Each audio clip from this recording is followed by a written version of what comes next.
Hey there, everybody. Pete Pardo here from Sea Tranquility. Welcome to another edition of Classic Live Album War. Today we've got two awesome live albums from the 80s. One from 85, one from 87 by two very, very popular acts. All right, the first one, Iron Maiden Live After Death. All right, and the other, Ozzy Osbourne, of course, with Randy Rhoads, Tribute. All right, two pretty beloved albums. Two albums that really did well for themselves in round one. I mean, for crying out loud, this beat Judas Priest Unleashed in the East. I was very surprised at that, okay? Nothing wrong with it, because it's a great live album. I just expected Priest to make it all the way to the end in this tournament, and it did not.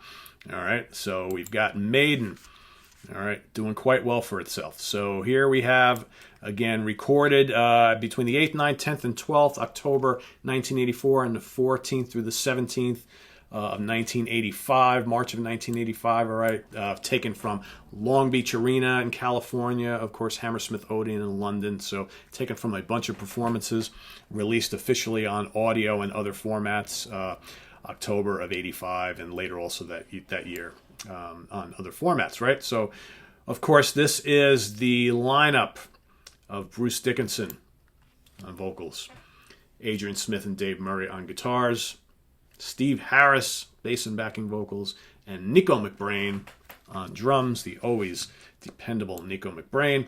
What do we got here as far as like a track listing, okay? All sorts of great stuff.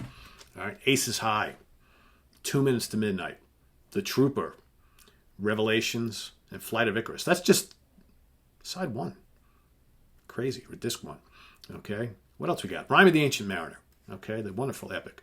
Power Slave, Number of the Beast, Hallowed Be Thy Name, Iron Maiden, Run to the Hills, Running Free, all right?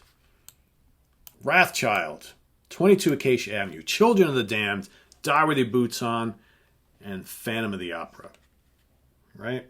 All sorts of greatness. All sorts of greatness. I mean, how can you top that set list? You really can't. You know, for Maiden right around that time, mid-80s, all right, this basically contains so many of the songs you wanted to hear. You know, from Power Slave, Peace of Mind, Number of the Beast, and of course the first album, Killers. Killer stuff, right? It's a great live album. Here we got 1987, Tribute. All right, this is basically Ozzy's and the record label's tribute to Randy Rhoads, who of course, you know, left us way too soon. Way too soon in early 1982. All right, these performances recorded between 1980 and 1981 on the Blizzard of Oz and the early part of the Diary of a Madman tour. So also featuring, you know, who else we got here? You got Rudy Sarzo on bass, Tommy Aldridge on drums. All right, you got, I think, on a couple tracks, you got Bob Daisley and Lee Kerslake from very early on.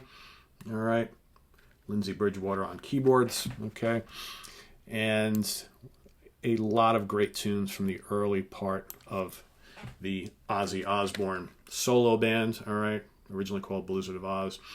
I Don't Know, Crazy Train, A Killer Believer, Mr. Crowley, Flying High Again, Revelation, Mother Earth, Steal Away, with a great Tommy Aldridge drum solo, all right, Suicide Solution, with some incredible Randy Rhoads unaccompanied guitar solo explorations. Then you got a couple Sabbath tunes. You got Iron Man, Children of the Grave, and Paranoid. And then Goodbye to Romance, No Bone Movies, and ending it all off with D, okay, at the end of side 4. Okay. For my money, a great live album. All right. What this was meant to do was showcase Randy Rhoads. And I think, without a doubt, it certainly did that. All right. Mission accomplished. They decided, instead of releasing this very early on, shortly after his death, I think they didn't want to make it seem like they were trying to make money off of Randy's death. They waited a few years. Obviously, this came out 5 years later. Probably a good idea. It did very well for itself. All right. Sold a lot of copies. I honestly think if they would have released it a year or two later, it wouldn't have been a big deal.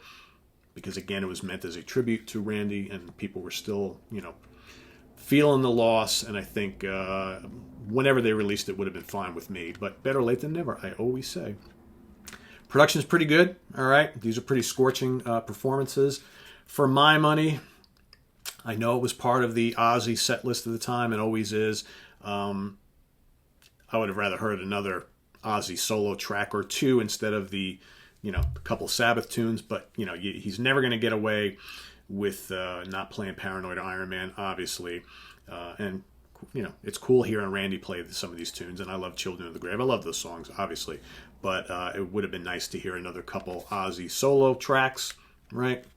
But still a very fine live album. Basically a great showcase for a killer band and an absolutely mesmerizing young guitar player who left us way too soon. So here we come to the part of the episode where I've got to choose, and you as well, who's going to make it to round 3. This was kind of close for me, but not. I think when it comes down to it, the sheer amount of content on this one is going to make it rise above Tribute. All right, so I'm going to go with Live After Death on this one. I predict that Iron Maiden's going to go pretty far in this tournament. And this is just a live album that encompasses so many great tunes. The performances are great. All right, I just think this is stellar. All right, and it's going to get my vote. This is a unanimous decision here today. 117, 110, 116, 114, 115, 112. Iron Maiden reigns supreme over Ozzy and Randy. This is great too. Killer Randy Rhoads guitar work, but I just think that there's just more to this.